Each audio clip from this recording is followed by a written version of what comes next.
Bincang bersama. Kalau ngomongin film-film Indonesia udah pasti keren banget. Dan salah satu film yang menurut saya ada sangat keren sekali adalah film Surat Kecil untuk Tuhan. Dan pada saat ini di Bincang Bersama saya berkesempatan untuk ngobrol langsung sama sutradaranya, yaitu Mas Haris Nizam. Hai Mas Haris. Hai. Cakep banget ya Mas Haris, yang baru Aduh. bertemu pertama kali. Dan looknya ternyata masih muda, masih Amin. seger. Dan energinya ini loh Kan luar masih biasa. muda, Kak. Oh iya, emang saya juga. Nah, Gimana oke sih? Mas Haris. Di kesempatan podcast Ya. Bincang Bersama ini kita bakal ngobrol seputar karirnya Mas Haris Ya. dan juga tentang film-film yang mungkin akan segera dirilis sama Mas Haris. Tapi pertama-tama saya pengen tahu dulu nih, masa kecilnya Mas Haris sebelum tumbuh dewasa dan menjadi sutradara keren saat ini. Masa kecilnya tuh cita-citanya emang udah pengen jadi sutradara, apa pernah sih kayak kita gitu pengen jadi dokter, polisi dan sebagainya? Kalau bicara masa kecil sih, kayaknya emang di Indonesia wajar kayaknya ya. Masa kecil tuh pasti kayak semuanya pengen jadi dokter, Yes. gitu kan. Cuman emang dari kecil itu, aku pinginnya jadi dokter forensik. Wow. Karena aku suka banget crime gitu kan. Jadi kayak kalau nonton berita, itu suka yang kayak pembunuhan, suka yang begitu-begitu. Jadi emang mikirnya, kayak dokter forensik keren deh. Karena kenapa keren? Karena kan kalau zaman dulu tuh kan, korban tuh ditutup ya, diburemin apa segala macam. Jadi ada rasa kepo yang korbannya kayak gimana ya?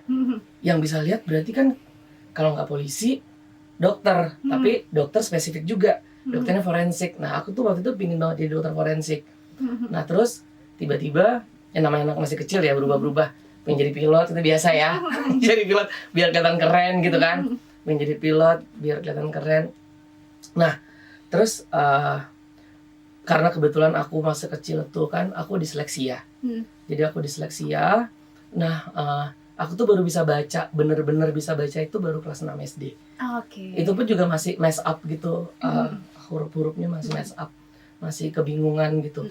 Nah, terus baru tuh mulai kayak aku tuh ternyata suka nulis ya gitu. Aku suka nulis. Terus aku suka dengerin orang kalau ngomong. Terus kayak kalau nonton film aku suka ganti endingnya gitu. Jadi kayak selesai udah nonton, ngebayangin endingnya harusnya kayak gini. iya gitu benar. ya. Jadi kadang-kadang kalau selesai nonton tuh pulang ke rumah tuh, kenapa ya dibuatnya begitu? Kenapa nggak begini aja? Kenapa nggak dibuat seperti ini? Terus aku suka dengerin musik gitu. Terus aku suka fotografi. Jadi waktu aku masih SMP kalau nggak salah, aku lupa. Aku motoin adik aku. Iya, aku SMA kelas 1. Aku motoin adik aku, waktu itu adik aku kayaknya kelas 1 SMP. Aku fotoin adik aku iseng gitu.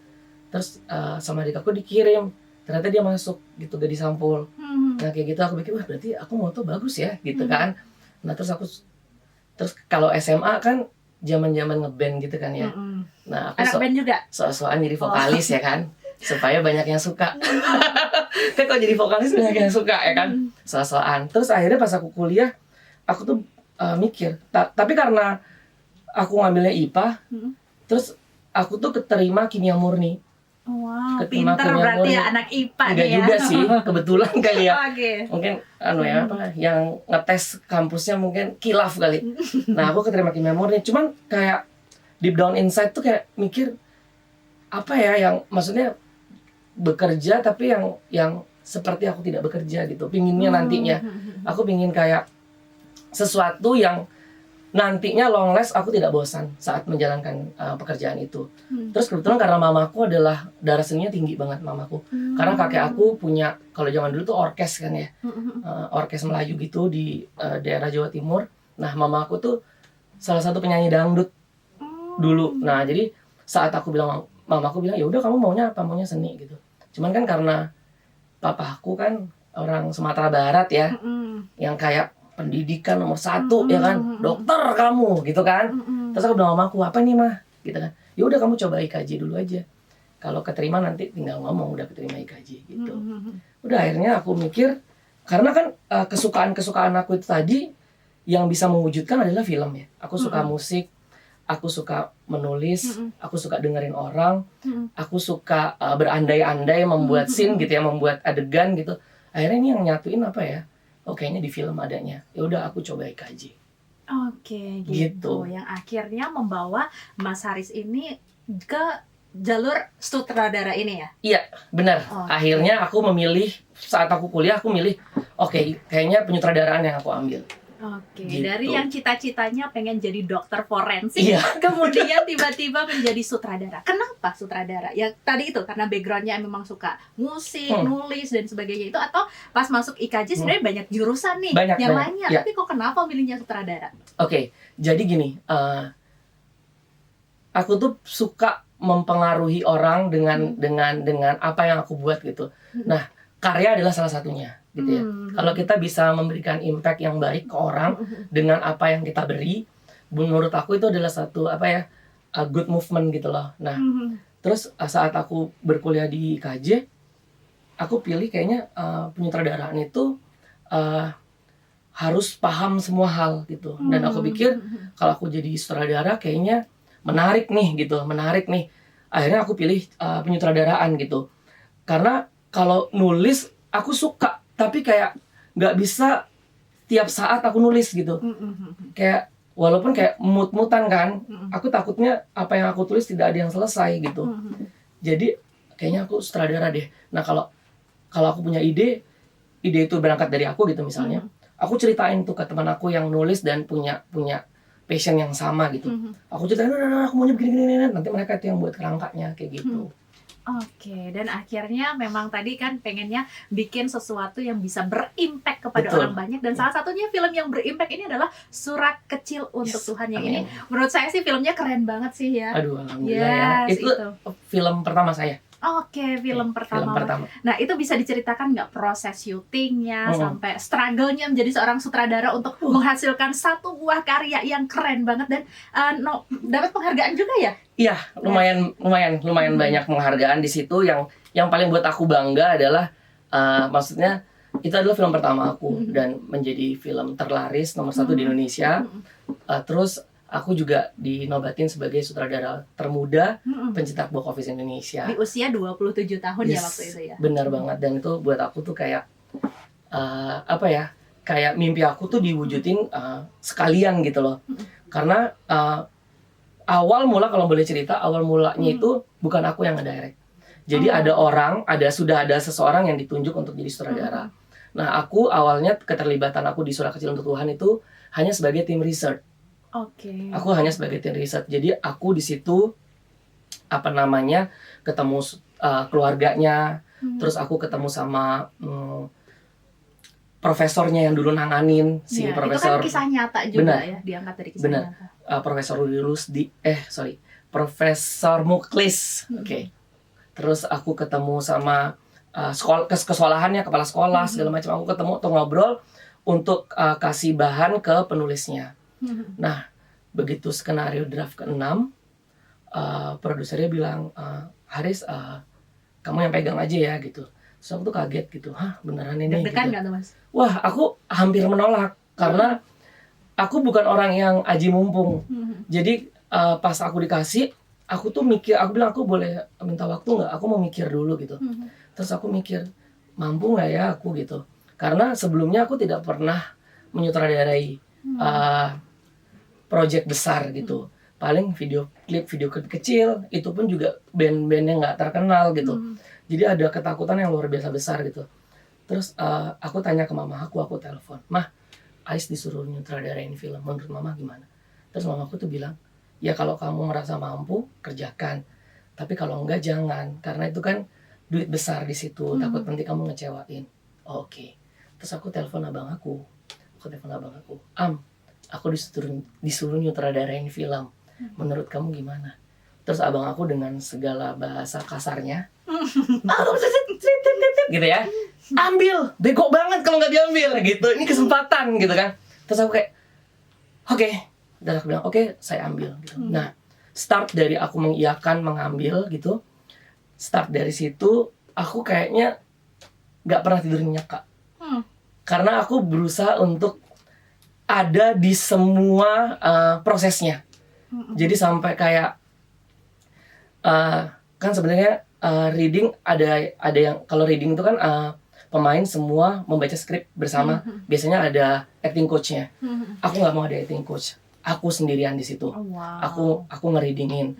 Nah terus milih wardrobe, kan ada orang wardrobe-nya, aku ikutan belanja juga gitu. Kayak aku pingin every detail itu aku terlibat gitu, involved. Jadi kayak aku mikirnya bahwa kayak ini film pertama aku, terus aku mau kayak aku ada di semuanya gitu. Bukan maksudnya aku egois dan tidak percaya ya. Cuma maksudnya tetap ada orang yang aku percaya. Cuman aku tuh kayak Pengen terjun langsung. benar, karena kan excitement kita pertama kali gimana sih?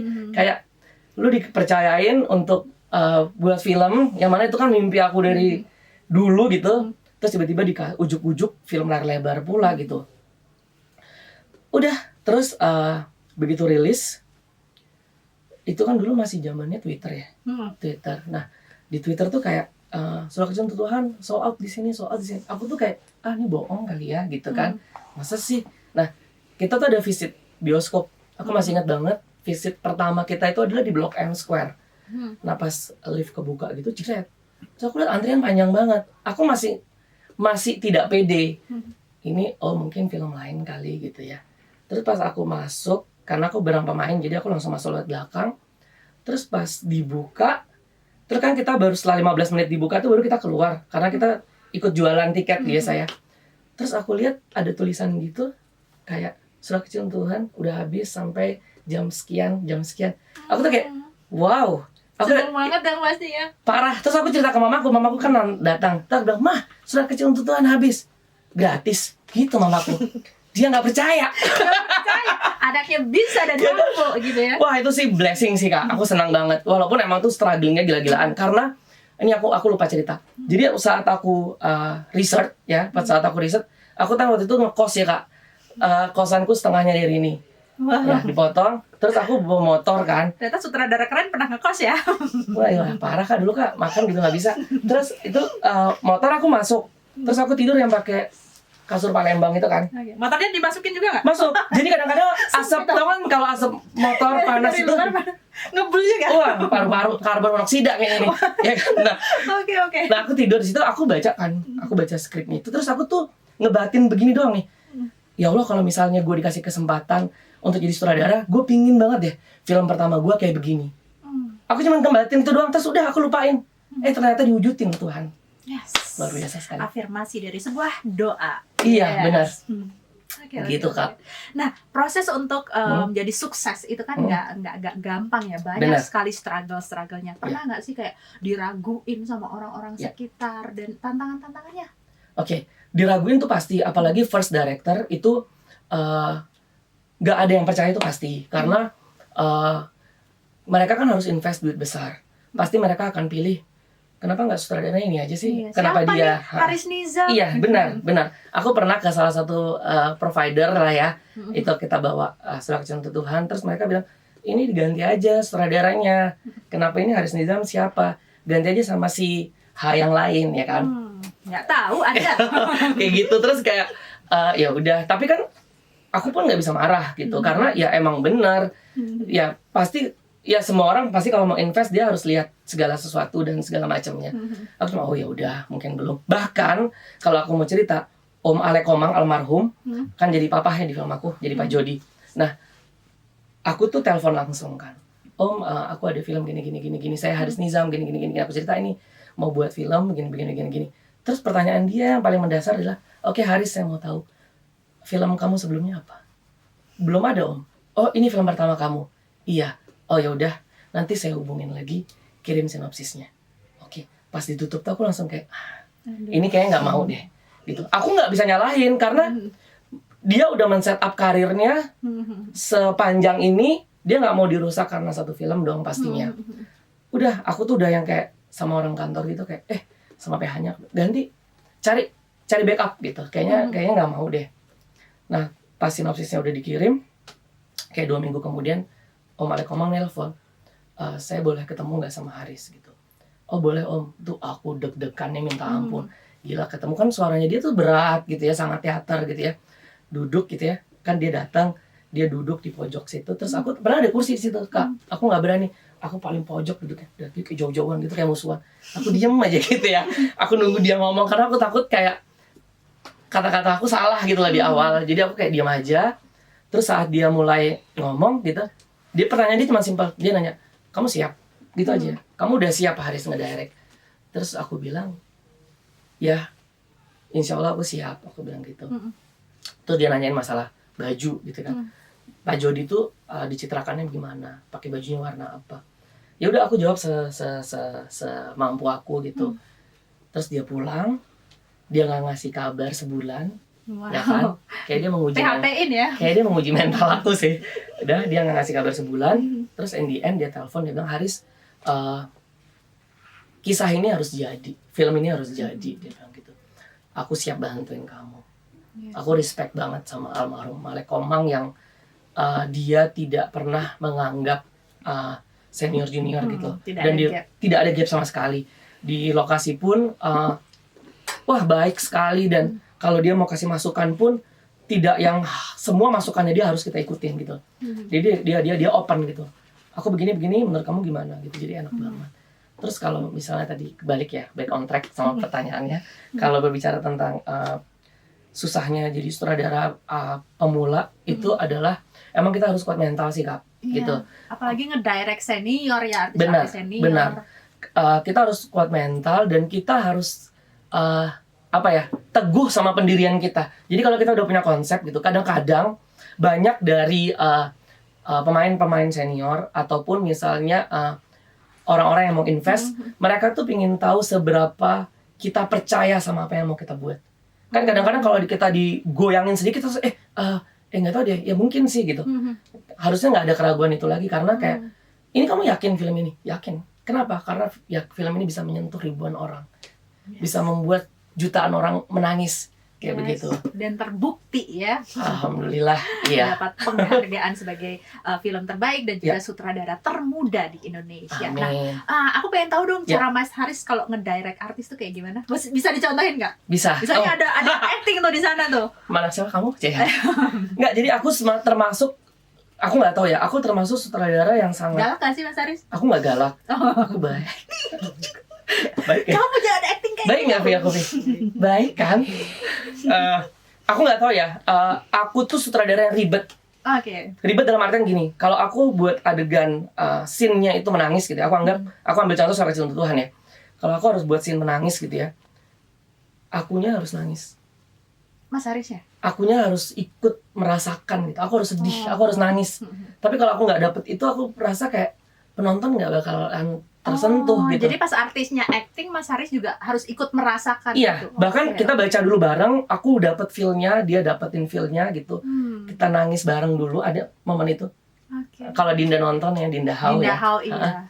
Dan itu juga dia masih itu film pertamanya dia. Film pertamanya dia, dia berhasil juga sampai dibotakin rambutnya. Benar, dia masuk nominasi FFI, dia menang di banyak penghargaan, dia menang di Hong Kong dan segala macam. Nah, ada satu scene kalau teman-teman ingat, ada satu scene adegan itu yang di bawah shower dia nangis.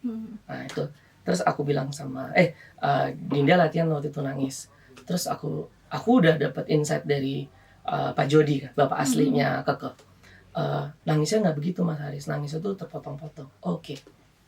Terus Dinda aku panggil, Din, yuk kita duduk bareng, kita nangis bareng. Terus Dinda nangis tuh, Dia nggak gitu nangisnya. Nangisnya tuh gini nih, aku contohin ya. Dia nangisnya tuh gini ya.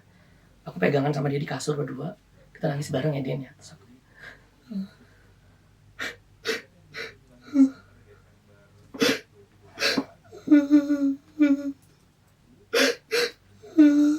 itu sampai emosinya Dinda dapet, sampai Dinda sudah oke, kita masuk ke set. Kayak begitu. Banget. Itu jam 3 pagi Kak. Itu jam 3 pagi kayak gitu tuh. Abis itu dia diguyur air kan. Karena kan make up prostetik wajah cancer itu butuh waktu 2 jam. Nah terus itu diguyur air. Jadi kayak itu harus one take Jadi begitu dia udah dapet, terus dia langsung aku masukin. Kita lihat, set, cut, beres. Itu kita habis selesai nangis bareng, pelukan ya kan. Terus udah aman Dinda gitu. Karena kita nggak mau salah memvisualkan keinginan keluarga gitu. Bahwa si Keke ini kuat. Tapi ada di momen dia nangis, tapi dia nggak mau keluarganya tahu, maka itu dia hidupin Jadi shower kayak kencang. emosi yang ditahan sekarang dikeluarin. Kayak gitu, jadi kita buat begitu. Ya, lalu setelah hasilnya yang sangat luar biasa ini, keluarganya gimana Mas tanggapannya? Seneng banget pasti. Iya, jadi keluarganya itu pas premier itu aku sih lumayan sedih ya. Pas premier itu keluarganya datang kan, dia punya kakak laki 2, kakaknya 1 udah almarhum, baru meninggal 2020.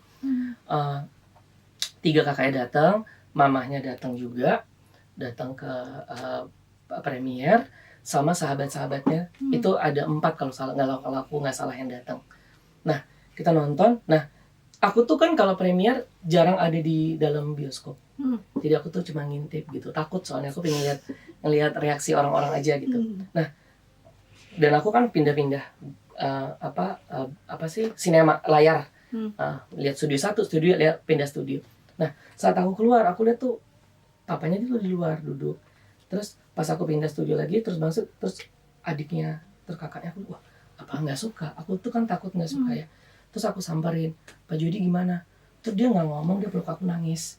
Dia bilang, Mas Haris makasih ya, udah ngehadirin ke malam ini. Gitu.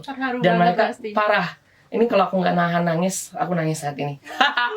Aku juga terbawa suasananya, membayangkan pada saat itu sebagai keluarganya bisa menonton film anaknya, dan pasti memori-memori itu bangkit kembali. Ya kan? Benar, dan dia bilang aku belum bisa nyelesain sekarang, tapi nonton nanti gitu. Terus udah aku oh ya udah gitu. Terus aku pergi, terus kakaknya peluk juga, dia bilang makasih ya Mas Haris gitu. Mungkin dulu aku nggak deket, tapi lihat ini tuh aku berasa kayak gila, aku bisa ngobatin kerinduan aku sama Keke. Karena kakaknya dulu kan pembalap rally, jadi jarang ketemu. Kayak gitu. Jadi seneng maksudnya seneng dalam artian bahwa memori kan emang stay forever ya. Tapi dengan dia lihat visual itu kayak mereka ada di situ gitu. Yes, dan selamanya kalau kangen bisa nonton lagi. Iya, benar. Ya, oke. Dan tadi mungkin tantangan-tantangan ketika mendirect artis-artis yang udah dewasa. Tapi Mas Haris ini juga punya film yang diperankan oleh anak-anak, yaitu Hasduk Berpola. Itu susahnya kayak apa sih? Apalagi anak-anak yang mungkin usia 10 tahun, 11 tahun. Ya itu dia tadi, karena kan suka ribet ya. Jadi kalau bisa ribet kenapa mudah? Iya benar lagi. Jadi itu emang, dan kebetulan itu 10 anak juga anak-anak Bojonegoro asli yang semuanya belum pernah main film. Bahkan karena Bojonegoro itu bisa dibilang kota mati ya, karena tidak dilalui perlintasan jalur luar kota gitu loh Kak. Nah jadi emang kota mati, jadi jarang kayak syuting-syutingan biasa juga tuh jarang gitu. Nah mereka pasti kaget juga ya? Kaget. Nah jadi cara paling mudahnya adalah aku tuh readingin mereka tuh 3 bulan setengah. Jadi itu kayak mereka itu habis selesai ujian sekolah. Nah, terus aku izin ke orang tuanya, orang tuanya semua fully support. Terus kebetulan waktu itu Bupati Bojonegoronya juga sangat support. Jadi ngasih apa tuh namanya? Kalau di rumah bupati itu ada yang di tengah-tengah itu apa ya kan namanya? Pendopo. Pendopo gitu. Nah, itu kita bebas pakai. Nah, jadi aku kan nggak bisa stay terus di situ. Jadi aku pulang pergi Jakarta, Bojonegoro. Nah, aku taruh Astrada aku di sana selama 3 bulan. Aku datang tuh setiap 2 minggu sekali, seminggu aku stay di sana. Nah, mereka tuh tiap hari dilatih. Nah, kalau pas ada aku langsung bawa dia ke setnya. Aku latih segala macem, dan aku bawa kamera bohongan. Karena gini, kalau kita udah latih mereka, mereka udah bisa nih. Terus tiba-tiba ada kamera, mereka kan pasti berbeda. Malu-malu jadi bingung kan? Kenapa nih? Dia gimana gitu? Nah, akhirnya aku bawain kamera, aku tidak record gitu ya. Kamu nggak boleh ya jauh. Ini karena ini framing kita segini nih. Ruang kamu untuk bergerak cuma segini-segini. Kamu nggak bisa ke sana. Oh gitu Kak? Iya. Nah, kebetulan mereka juga anak pinter-pinter ya, anak pinter-pinter. Jadi kayak gampang gitu loh, gampang untuk bisa ngasih tahu ke mereka. Bahkan ini aku salut banget. Mereka itu apal 1 skenario. Jadi saat di set aku dibantu banget. Saat di set itu mereka bisa gini, Kak, kenapa? Enggak guys, dia dialognya salah. Itu dialog aku. Bisa begitu. Malah mereka yang ngedirect. Terus aku kayak, oke, ditukar aja di dialognya. Padahal kan dari aku awal itu tahu, oh mereka hafal dialog nih. Aku bisa putar-putar dialog. Jadi kamu ambil dialog ini ya. Dialog ini ambil ini. Jadi aku bisa lempar-lempar gitu dialognya. ada satu anak nih yang menarik sekali Kak. Ada satu anak di Hazard Berpola, dia itu agak sedikit ada autism. Nah, bapaknya itu heran kenapa dia dipilih gitu sama aku gitu. Nah, dia itu bahkan di kelas katanya, di kelas itu kalau lagi gurunya ngasih tugas gitu ya, tugas ya zaman sekarang kan tugas gitu, gitu kan. Terus siapa yang bisa gitu kan? Padahal anak itu nggak dengerin, dia muter-muter gitu segala macam. Terus nanti dia angkat tangan, terus dia nulis. Nah, pas lagi waktunya syuting, itu berbarengan dia harus ikut Olimpiade Biologi nasional. Nah, bapaknya itu bilang, kamu mau ikut syuting atau mau ikutan Olimpiade nih? Ikut syuting aja. Loh kenapa? Kamu gak ikut Olimpiade? Olimpiade bisa tahun depan juga dapat lagi. Dan dia ikut sombong ya. Dan dia ikut syuting. Dia ikut syuting dan menurut aku emang susah banget diatur. Wah, jungkir balik ke sana. Tapi aku pikir aku nggak menyusahkan dia, karena bahkan dia sampai continuity dirinya dia sendiri dia tahu.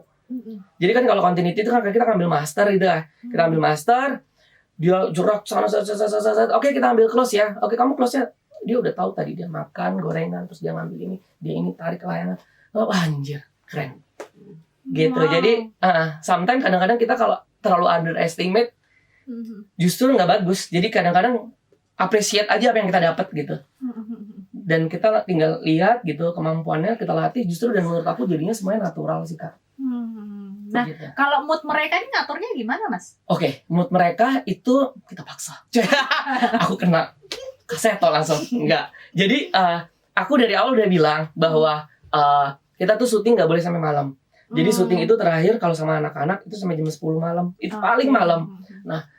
Nah, karena mereka anak-anak kecil ini kan excitementnya gila-gilaan ya, semangat gila-gilaan segala macam.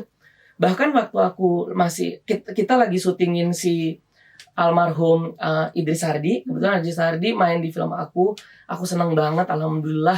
Itu comebacknya dia setelah berapa puluh tahun gak main. Dan dia tuh main di usianya dia yang ke-74.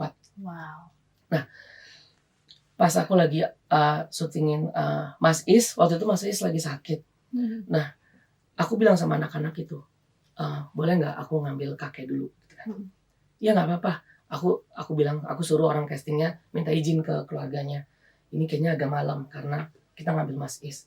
Nah, aku ngambil Mas Is, terus Mas Is tuh nanya, anak-anak udah? Belum. Ais, kamu nggak boleh gitu, dia duluan. Nggak apa-apa, Mas Is duluan. Nggak, dia duluan. Nggak, Mas Is duluan. Terus akhirnya aku ambil anak-anak nih, Mas Is nggak mau marah. Aku ambil anak-anak kan udah selesai nih. Aku suruh pulang. Aku ngambil Mas Is itu sampai jam 2 pagi. Terus pas aku keluar set, anak-anak tuh di situ bilang, kamu nggak pulang? Nggak apa, aku nungguin kakek. Wow. Jadi mereka tuh udah nganggap lokasi syuting aku tuh udah kayak keluarga juga. Dan keluarganya pun kayak datang tuh cuman kayak datang ngasih makanan gitu. Bukan ngasih makanan, bukan cuman ke anaknya, ngasih makanan satu kru, terus pulang lagi, karena mereka tuh udah sepercaya itu. Taruh anak-anaknya di situ gitu. Jadi aku tuh senang banget sih. Wow, keren banget nih. Jadi penasaran gimana kalau di lokasi syuting? Mungkin bisa ajak saya, Mas. Boleh. Kamu jadi mamanya mereka. Saya jadi yang nyuapin. Iya benar. Dan alhamdulillahnya Hazard Berpola itu menjadi salah satu film yang mampu membentuk karakter bangsa. Jadi aku dapat dari Kementerian Pendidikan dan Kebudayaan.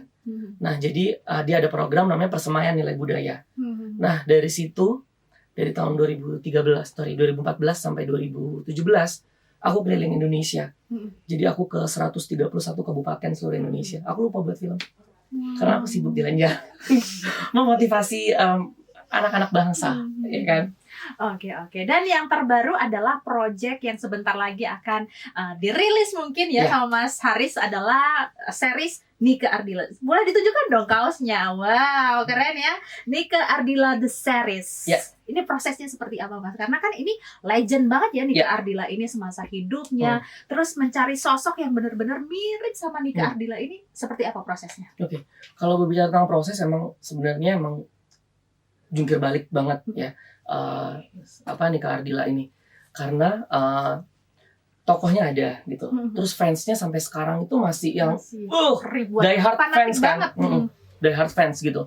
Nah, jadi saat di awal aku tuh kan sutradara yang tidak pernah membuat series atau sinetron atau apapun, aku stick selalu di layar lebar. Gitu. Nah itu, bentar sebelum masuk ke prosesnya, kenapa nih akhirnya mau mengambil series nih? Ya, jadi karena waktu itu pandemi ya, pandemi. Sebelum pandemi itu aku sempat buat film kan, tapi belum rilis. Itu judulnya Siti Nurbaya, berangkat dari novelnya Mara Rusli. Nah, itu juga periodik kan, jadi itu film tahun 1920. Nah, selesai pandemi,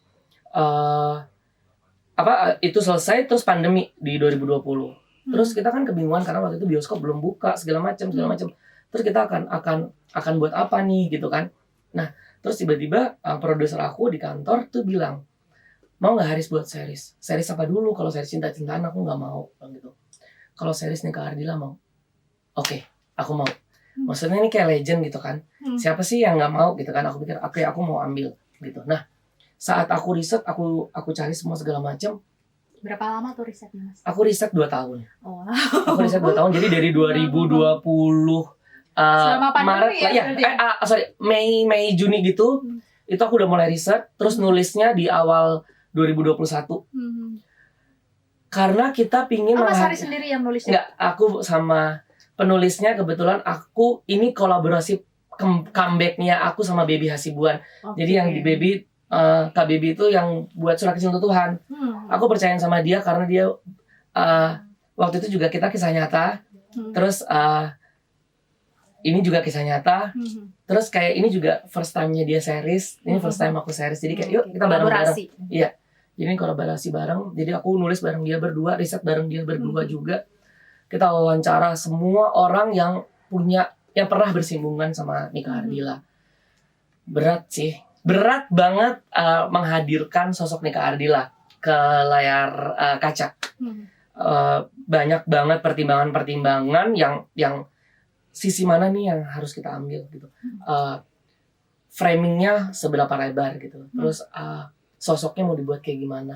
Itu tuh pertimbangannya panjang banget sampai akhirnya ya udah kita buat Nika Ardila versi ini gitu. Oke, berarti sempat ke rumahnya juga ya? Sempat ke rumahnya. Riset ke rumahnya, ketemu alhamdulillah aku udah sempat ketemu Mami gitu ya, ngobrol sama Mami semua segala macam. Walaupun Mami emang susah ya, terbata-bata, tapi at least aku udah ketemu gitu sama Mami. Aku udah sempat ketemu kakak-kakaknya berdua, udah sepupunya yang bareng sama dia.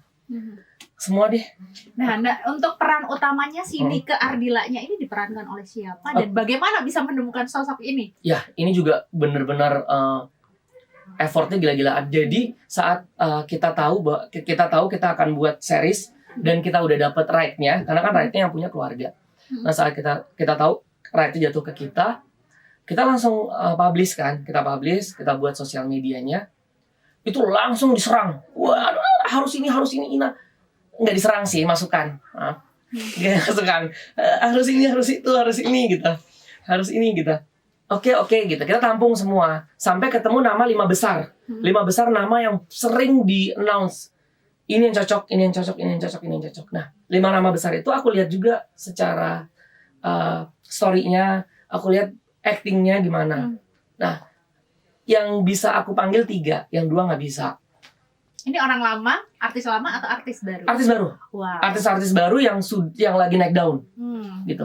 Yang dibilang punya aura Nika Ardila, punya kemiripan Nika Ardila.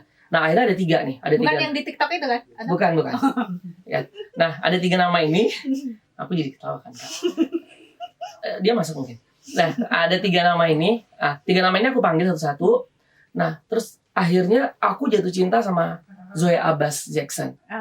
Nah, aku ngobrol sama dia. Saat aku pertama kali ketemu dia, orangnya benar-benar sangat tidak percaya diri. Aku suka orang yang tidak menempatkan dirinya bahwa dia mampu menjadi siapapun. Karena dengan begitu dia mau belajar. Yes, betul. Jadi saat aku ngobrol dengan aku takut Kak sebenarnya Kak gini. Oke, kita takut sama-sama. Aku juga takut. Tapi semakin kita takut, kita semakin cari tahu. Semakin kita takut, kita jadi semakin belajar. Tapi kalau kamu nggak takut, kamu udah pede, kamu nggak belajar. Dan kamu nggak mau cari tahu.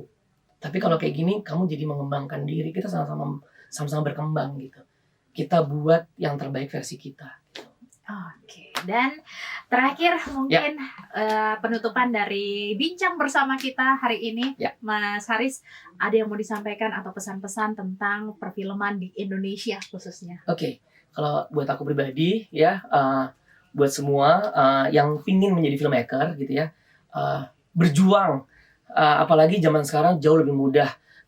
Maksud aku jauh lebih mudah adalah tempat kita untuk mempublish karya kita tuh banyak gitu. Bisa di YouTube, bisa di Instagram, bisa di TikTok, dan semua orang bisa lihat. Bahkan dari seluruh dunia bisa lihat. Jadi kalau punya kemauan dan merasa mampu, berjuang sekeras mungkin, karena kita tidak pernah tahu gitu perjuangan kita itu nantinya pasti akan ada hasilnya gitu Kak. Terus buat semua masyarakat Indonesia, tonton film Indonesia di bioskop. Itu penting sekali. Dukung terus perfilman Indonesia. Benar. Karena filmnya keren-keren. Salah satunya juga filmnya Mas Haris Nizam ini juga pasti keren-keren. Amin. Kita tunggu karya-karyanya. Dan juga untuk semua listener semuanya, jangan lupa untuk mendengarkan podcast Bincang Bersama di YouTube. Dan jangan lupa untuk subscribe. Saya Maria Delsa dan Mas Haris Nizam pamit undur diri. Terima kasih.